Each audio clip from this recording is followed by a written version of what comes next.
Boa tarde, pessoal. Começar a falar para vocês sobre arquitetura multitenant. O Ari já me apresentou, então vou pular essa parte. Eu estou trabalhando com PHP já faz mais ou menos uns 13 anos. Desde aquela época que PHP Classes era ondas, a gente fazia site de tabela. E, pelo menos no meu caso, naquela época e até hoje, eu sempre trabalhei muito com projeto. Eu sei que alguns de vocês aqui são de startup, trabalham com produto fixo a um longo prazo, mas acredito que muitos de vocês tenham vindo de um background de projetos, de fazer aplicações sob demanda. E desde aquela época até hoje, geralmente os projetos eles começam assim: você começa um único cliente, uma única aplicação, chega o cara lá, quero isso, isso, aquilo, te dá o briefing, você produz o projeto e entrega. Instala no servidor do cliente, sua aplicação é um projeto, ela está lá isolada, sozinha. E o paralelo que a gente traz para o single tenant é uma casa. Então, ela está lá sozinha, isolada, com o seu encanamento, com a sua eletricidade, isolada no terreno, consumindo seus próprios recursos. Só que quando você cresce, geralmente a medida do crescimento da empresa é quanto mais clientes você tem, melhor. Então, quando você começa a crescer a sua aplicação, você tem mais clientes, poxa, a equipe de vendas está bombando, conseguimos vender o mesmo produto várias vezes, o seu projeto virou um produto. Só que você ainda está naquela arquitetura do passado. Então, você ainda tem estruturas separadas para cada novo cliente e um monte de gente ali começando a ficar dentro da mesma estrutura. Então, o paralelo que a gente traz é parecido com um bairro. Então, cada casa tem o seu terreno, consome sua própria luz, sua própria água, nada é compartilhado, tudo é isolado. Só que isso não funciona muito bem. Chega um certo momento em que você começa a ter necessidades e você quer crescer, você quer agregar funcionalidades para o seu projeto, e a arquitetura que você escolheu lá atrás ela não serve mais. Então, você quer fazer uma atualização de segurança para todo mundo. Putz, você vai ter que sair copiando e colando pastinha, entrando no SSH do cliente, Git pull, puta, faltou dependência, puta, esse cara tinha uma customização que não tinha nesse, quebrou o deploy, volta tudo, deu ruim. Puta, quero colocar uma feature nova que eu tenho para esse cliente para todo mundo. Se você está numa arquitetura que não foi pensada para isso, você tem um mundo de problemas. E a proposta da arquitetura multitenant é resolver isso. E o mais importante, tudo isso, todos esses problemas, implicam em custo. É um custo que você tem pelo crescimento do seu negócio e da sua empresa. Se você tem um custo para o crescimento, você já começou perdendo. Então, é aí que a gente entra com a arquitetura multitenant. O que significa multitenant? Significa multi-inquilino, ou seja, vários inquilinos dentro de uma única estrutura. O paralelo que a gente traz é de um condomínio, de prédio. Você tem uma infraestrutura compartilhada de luz, energia, água, só que cada tenant, cada inquilino, tem ali seu espaço, sua área. Nada impede, por exemplo, um inquilino de fazer uma reforminha, um puxadinho dentro do seu apartamento, ele não deixa de usufruir a área comum do prédio. E quando a gente começa a falar sobre essa arquitetura multitenant, a gente tem alguns desafios que a gente precisa pensar e ter em mente na hora de arquitetar. Eu separei eles em 3 pilares que eu acredito que sejam os essenciais. Tá? Data storage. Como é que fica o armazenamento dos dados desses clientes? Como é que eu segmento para cada cliente? Como é que eu faço com os arquivos que os clientes enviam? Eu tenho o pilar de code, routing, ou seja, qual código eu vou acionar para cada cliente? Como é que eu vou rotear os clientes dependendo como é que eu vou rotear o código dependendo de qual cliente está acessando e como é que eu distribuo update, como é que eu distribuo features customizadas dentro do meu codebase. E acho que o calcanhar de Aquiles, né, que é a customização, como é que eu vou customizar funcionalidades da aplicação e como é que eu permito que atualizações que tenha na aplicação base não interfiram em customizações para os clientes que têm essas customizações. Lembrando que não tem escolha certa nem escolha errada. Tudo que eu trago aqui são reflexões que vocês, quando forem implementar nos projetos de vocês, têm que fazer. Tudo depende muito do escopo, de onde você quer chegar, de qual que é a estratégia do negócio, de qual o orçamento que você tem disponível. Então, sempre levar tudo isso em consideração e chegar a um consenso de, não, faz sentido eu caminhar para esse lugar. Falando um pouco agora de data storage, A gente tem 3 formatos mais comuns para arquitetar um banco de dados dentro de uma aplicação multitenant. A gente vai da opção mais compartilhada para mais isolada. Eu vou começar de baixo para cima. No banco de dados compartilhado, todos os clientes ficariam dentro de uma única instância, dentro de um único banco, com o mesmo conjunto de tabelas, e a identificação deles é feita pelo identificador do tenant. No modelo de banco de dados separados, cada cliente tem o seu banco de dados, não necessariamente sua instância, com seu conjunto de tabelas diferente, e o identificador, na verdade, aponta para o banco de dados. E você pode ter múltiplas instâncias ou não, mas não é um limitador. E o modelo de instâncias separadas é que cada cliente tem uma instância do seu SGDB separada para seu próprio uso. Isso faz muito sentido quando você tem aplicações muito grandes, com clientes, na verdade, muito grandes, que têm proporções de consumo diferentes. Eu vou chegar lá. O que a gente olha quando a gente está vendo termos de custo, o que acontece? Quando você começa a aplicação, você criar uma base de dados isolada, ela faz mais sentido, porque ela não muda nada o que você já faz num modelo de dados single tenant. Você constrói a sua aplicação com um modelo de dados padrão, e conforme você vai provisionando novos clientes, você vai provisionando novas cópias daquele mesmo modelo de dados. Quando você começa a pensar no modelo de dados compartilhado, você está falando de prever em toda a sua aplicação, em toda a sua base de dados, um tenant ID que vai identificar quem é o cliente que está sendo acessado e também de aplicar aquele escopo, né? Aplicar aquela condicional na query para todas as chamadas que forem relevantes você colocar essa condicional. O que isso significa em termos de custo? Que no começo fica mais fácil você ser isolado. Só que conforme você vai crescendo e você vai tendo mais clientes, você manter uma aplicação em que tudo é isolado fica mais caro. No modelo de shared, de estar todo mundo compartilhando a mesma base, você tem um investimento inicial de arquitetura, mas o custo ele decresce com o tempo, com a economia que você vai ter para manter isso tudo funcionando. Aqui a gente tem alguns norteadores que determinam, que na verdade que orientam para onde deve caminhar a sua arquitetura de dados. Quantidade de clientes, quanto mais clientes você tem, e tecnicamente mais caro fica você manter bases de dados isoladas, mais você acaba pendendo para o modelo de instâncias de base de dados compartilhada. Quanto maior o tamanho daquela base de dados por cliente, ou seja, quanto mais consumo cada cliente unitário tem, mais faz sentido você ir para o modelo isolado.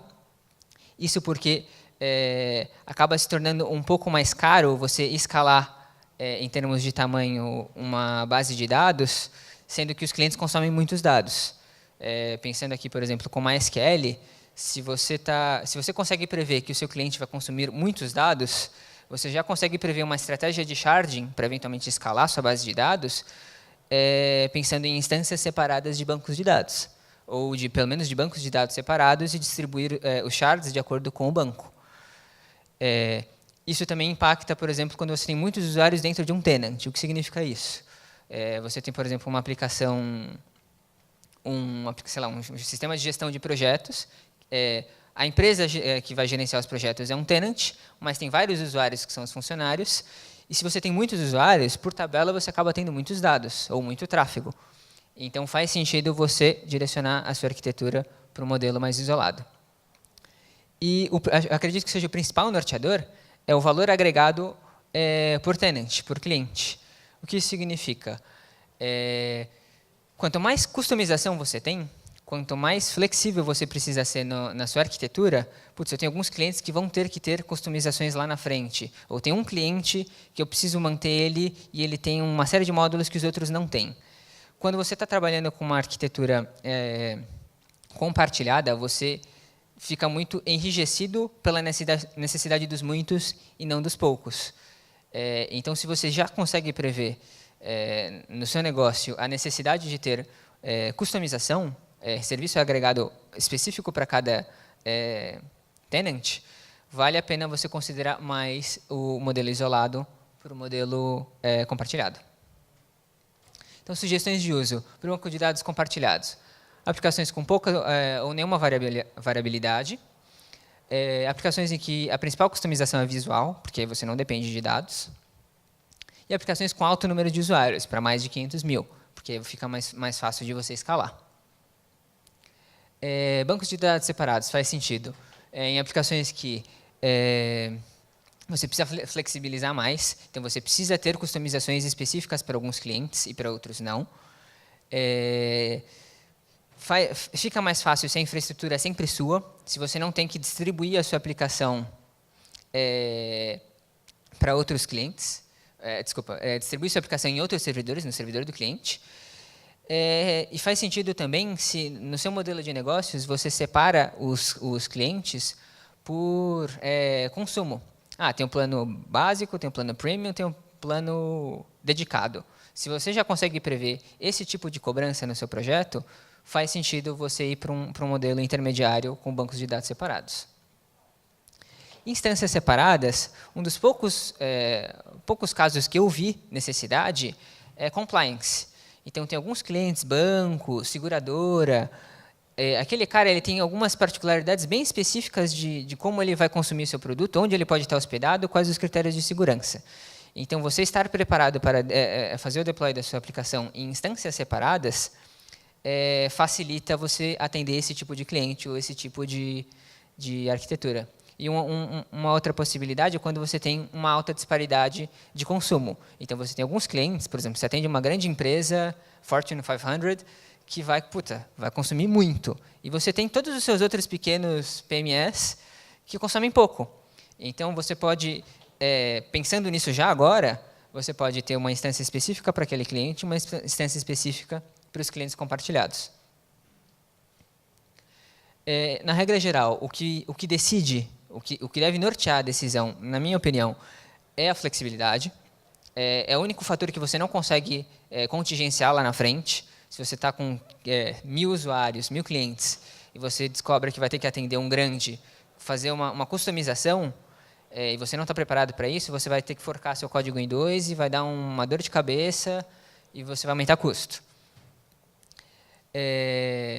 Usar migrations e seeds é essencial em qualquer um dos cenários, porque você vai ter alguns casos, talvez, de um determinado cliente quer ficar numa versão específica, às vezes você vai querer rodar um piloto de uma feature em beta só com alguns clientes, e você precisa ter essa flexibilidade de ir e voltar com o seu modelo de dados de acordo com a demanda.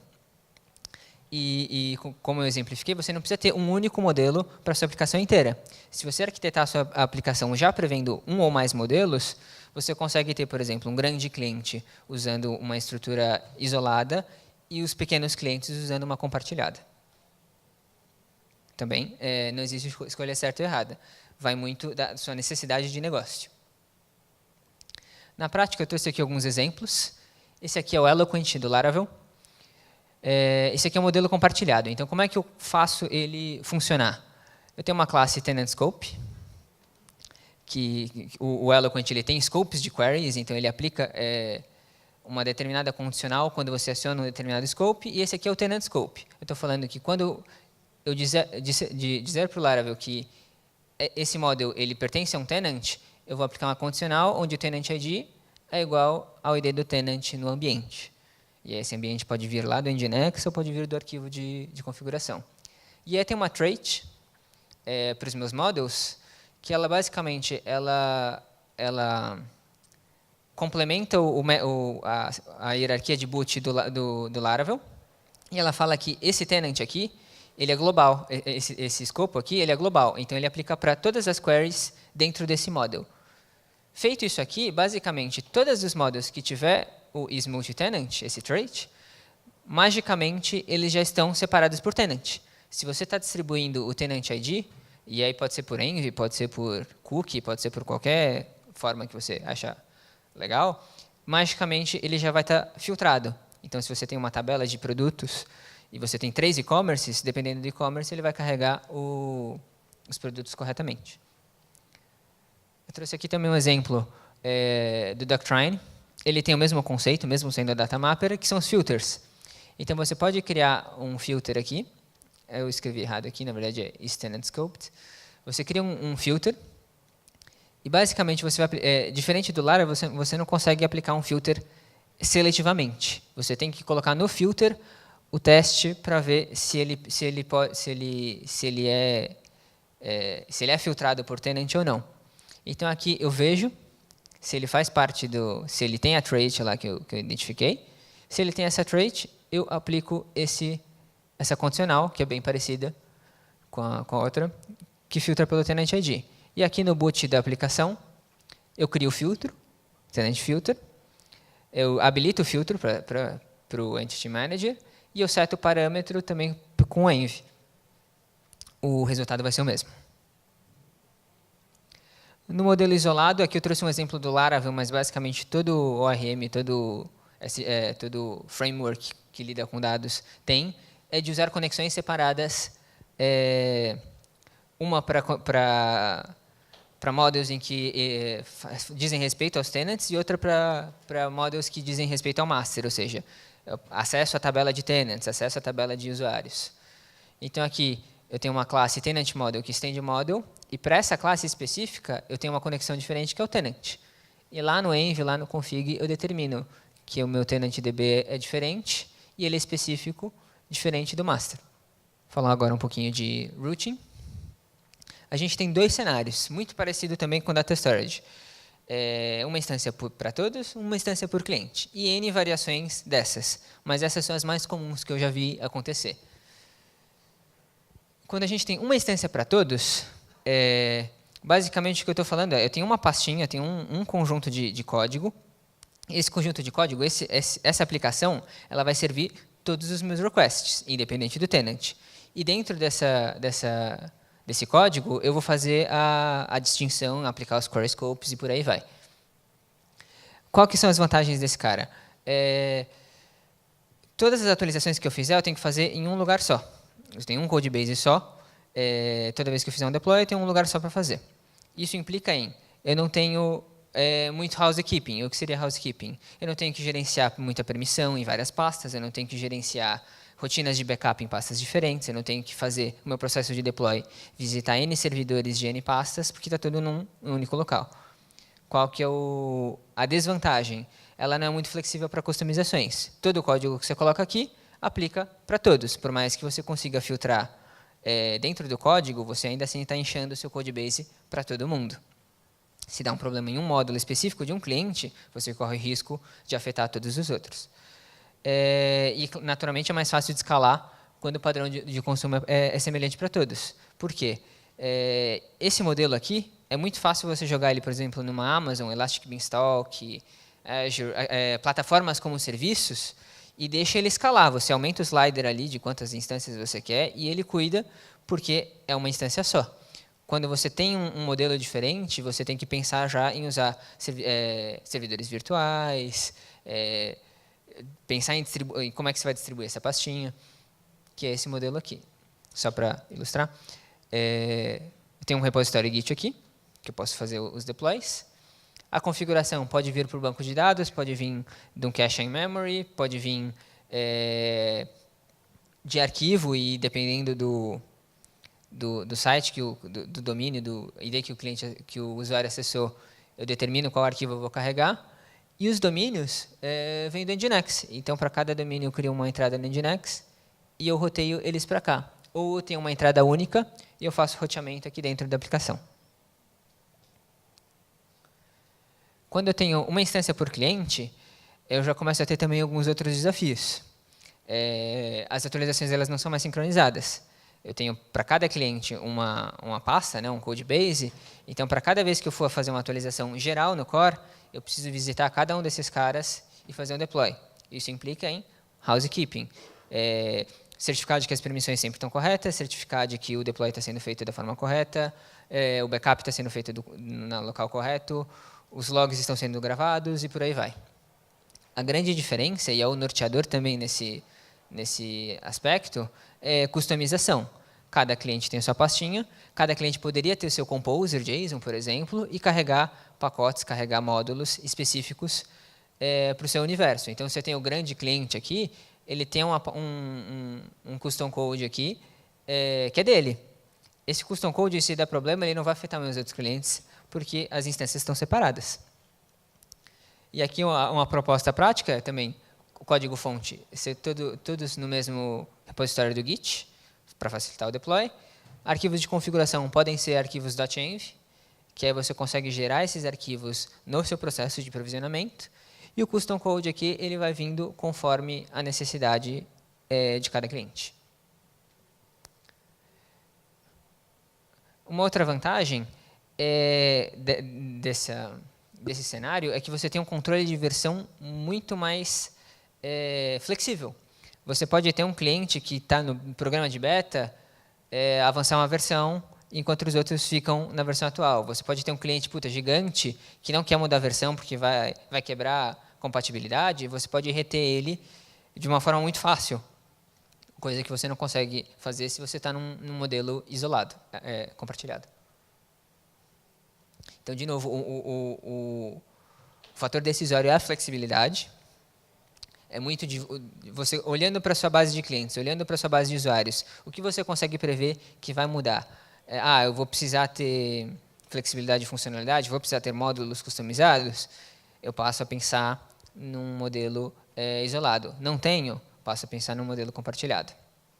Nenhum desses modelos afeta muito a escalabilidade, talvez um pouco de conveniência, mas não é um fator decisório, porque qualquer um deles você consegue efetivamente escalar, desde que você, isso falando do modelo isolado, desde que você automatize seus processos.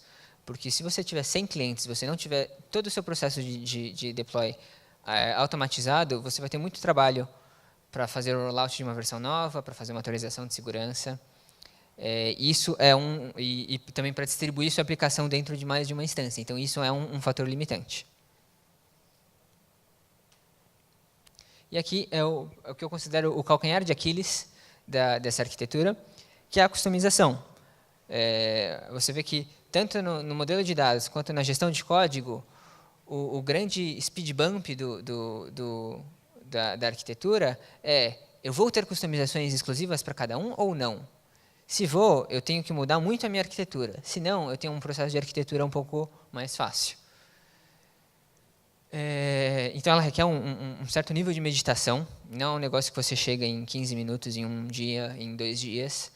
Precisa ser conversado com toda a equipe, precisa ser conversado com os gestores do projeto, com o cliente, se for um projeto e não um produto. E uma coisa legal é que, nesse modelo de arquitetura, que você consegue ver o real valor dos tais design patterns, solid, grasp, orientação a objetos, orientação domain-driven design, porque ele facilita e ele desacopla o abstrato do concreto. Então, quando você vai ter que mudar o comportamento para algum cliente específico, você vê que esses design patterns te ajudam a modelar. Para configuração, nenhuma novidade. Tem o arquivo .env, é uma biblioteca que você pode usar em qualquer framework. O Laravel vem com ela por padrão. Basicamente, você tem um arquivo .env na raiz do seu código, e em qualquer lugar do código você pode usar ela como variável de ambiente. Esse arquivo, por ser um arquivo simples e por estar fora da pasta pública, você pode gerar ela no seu processo de provisionamento. Se você está falando de um banco de dados compartilhado, aliás, uma instância unificada com banco de dados segmentado, você pode ter, para cada um dos seus tenants, dados e configurações separadas dentro da tabela master, que é a tabela que vai identificar cada tenant. Para o Data Storage, migrations, elas são essenciais, e é muito importante fazer elas reversíveis. Primeiro, porque você tem esse suporte a versionar, a poder ir para frente e para trás na história do seu modelo de dados. Isso permite que você tenha essa flexibilidade de ter versões diferentes e que você tenha flexibilidade, por exemplo, de colocar um módulo custom para um cliente, o cliente não gostou ou deu errado, você voltar para o que era antes. Esse aqui é um exemplo de migration do Laravel, mas todos os grandes frameworks e ORMs têm. O Doctrine tem, o o Symfony tem, todos os grandes frameworks têm. Para código, que é o grande dificultador, a gente pode usar evento. O que significa evento? Um evento é como se fosse um tratador passivo de algo que aconteceu dentro da sua aplicação. Por exemplo, num e-commerce eu fiz um novo pedido. Eu fiz lá todo o processo de cobrança, de faturamento do meu pedido, só que não é só isso que eu preciso fazer. Tem alguns clientes que têm módulos adicionais que precisam fazer mais coisas quando um pedido, por exemplo, é realizado. Então, eu tenho aqui um gerenciador de eventos. Todos os grandes frameworks têm um gerenciador de eventos. Eu disparo um evento, passando o nome do evento e os parâmetros. Eu criei um pedido, eu posso passar o pedido, posso passar o cliente, posso passar a data. E, de forma passiva, ou seja, sem mexer, eu posso registrar handlers, classes e módulos que vão cuidar desses eventos. Então, por exemplo, dentro do meu próprio app, eu posso ter um handler para enviar um e-mail avisando o usuário de que o pedido dele foi realizado. Posso ter um outro handler para registrar essa atividade num log de segurança. E eu posso ter módulos customizados. O cara comprou módulo geração de nota fiscal. Então, eu tenho outro módulo que recebe esse evento e faz a emissão da nota fiscal. Eu tenho um outro módulo que é de tracking de envio. Então, eu recebo esses mesmos dados e, passivamente, eu registro essa carga que tem que ser entregado e posso ter um universo de funcionalidades ali de tracking de carga. Aqui dentro eu tenho o meu core app. Esse cara pode estar dentro do repositório master. Aqui eu tenho o custom code. Esse cara aqui pode estar em clientes específicos, em tenants específicos. Esses caras, eles não, a implementação desses não mexe uma linha de código em nada daqui. Então, putz, deu pau no site da Receita, o único cliente que tinha emissão de nota fiscal começou a dar problema. Nenhum dos outros vai ser afetado. Uma vez que eu fiz, por exemplo, um módulo de geração de nota fiscal para um cliente, por ele estar acoplado ao core, eu posso replicar esse módulo para vários outros clientes. Eu posso revender esse módulo. Semelhante aos eventos, a gente tem os hooks, que é como se fosse o processo reverso. A sua aplicação principal pede para todos os módulos registrados informações adicionais para ela compor alguma informação. O WordPress, eu não gosto muito de usar ele como exemplo, mas o WordPress faz isso muito bem. Ele usa hooks para renderizar template, para renderizar sidebar, ele confia para os plugins, pede para os plugins uma determinada informação e agrega o resultado desses retornos para colocar na página. Então, aqui no exemplo, por exemplo, eu tenho uma rotina de renderizar o menu. Essa rotina de renderizar o menu chama um hook, que vai distribuir para os meus módulos. E cada um desses módulos me retorna o conjunto de itens no menu que ele vê relevante colocar. Puta, tem módulo que não tem item no menu, beleza, não retorna nada. E faz parte do gerenciador de hooks, também tem N libraries e frameworks que podem fazer isso, compõe esse retorno e devolve para o core app. Aqui também, esse código aqui não interfere em nada o meu código do core. Então, eu posso agregar custom code de clientes de forma passiva e não ativa.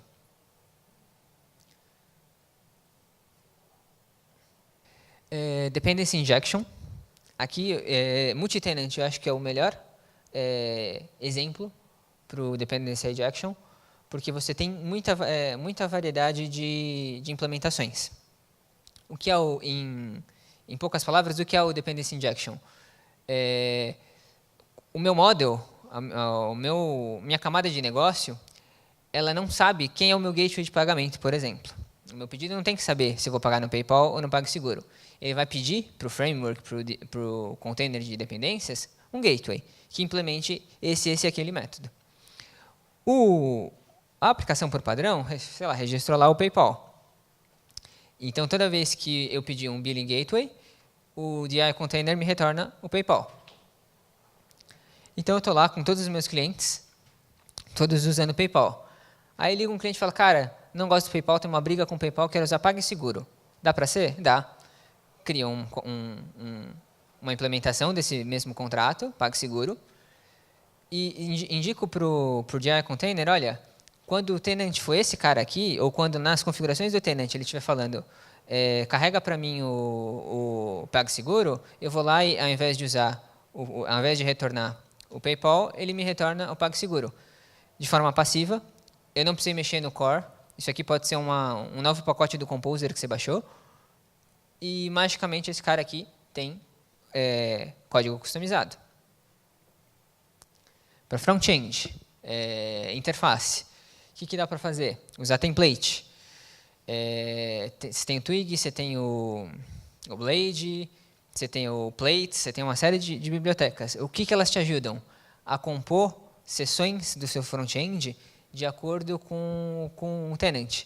Você pode ter seções específicas de acordo com os módulos que você tem carregado, você coloca um ou mais templates no seu slot. Por exemplo, aqui eu tenho um sidebar. Supondo que cada módulo tem um componente diferente para agregar no sidebar. Então, o que ele faz? Ele estende o seu layout e coloca um pedaço aqui na section.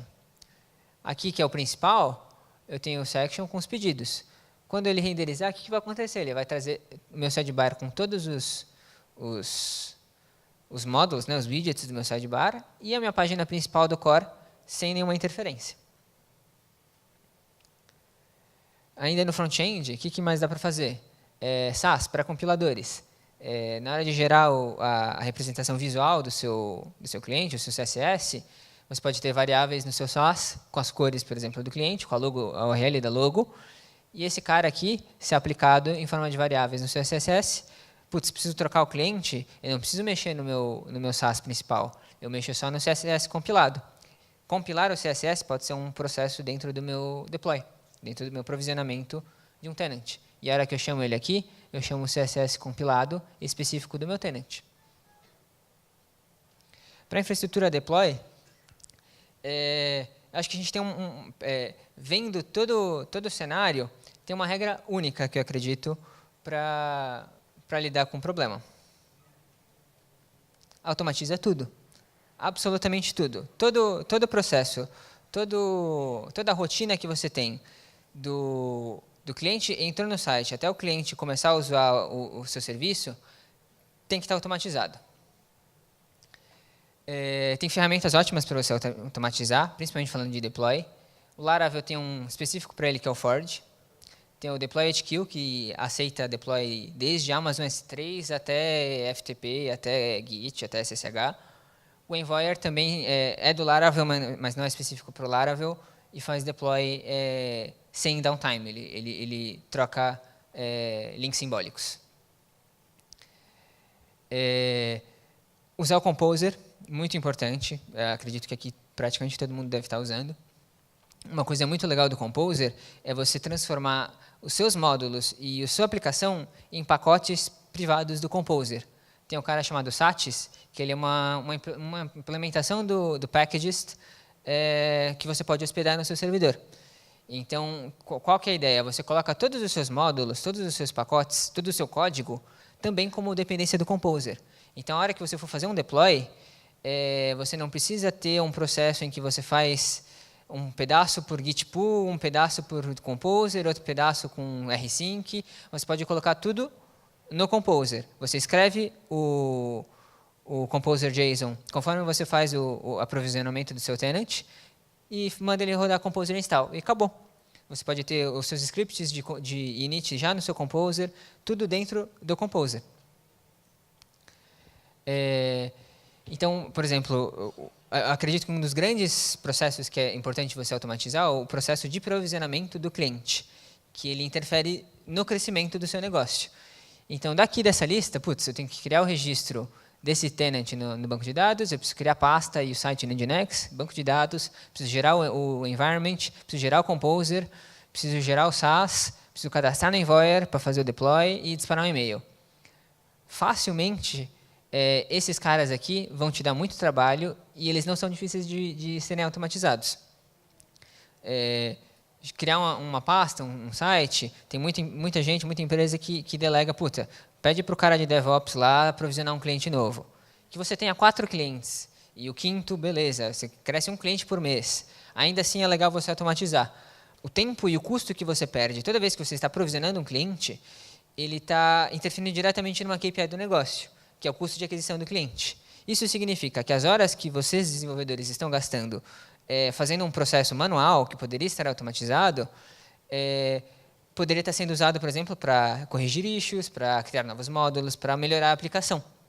Então, começar a pensar, já na etapa de arquitetura, que eu vou automatizar tudo, que eu vou ter um processo de provisionamento automático, que eu vou usar o Composer. Isso economiza um tempo, não só agora, mas lá na frente, e isso vai se pagar para você e para o negócio por anos e anos. Provavelmente toda a infraestrutura que você está usando hoje já está candidato para ser automatizada. Se você está na Amazon, Amazon S2, S3, tem APIs para você automatizar. Se você quiser automatizar a criação de bucket, dá. DigitalOcean tem API. Route 51 para DNS tem API. Resumindo, conclusão. Principal argumento, principal norteador de decisão, na minha opinião, na minha experiência, é flexibilidade e customização.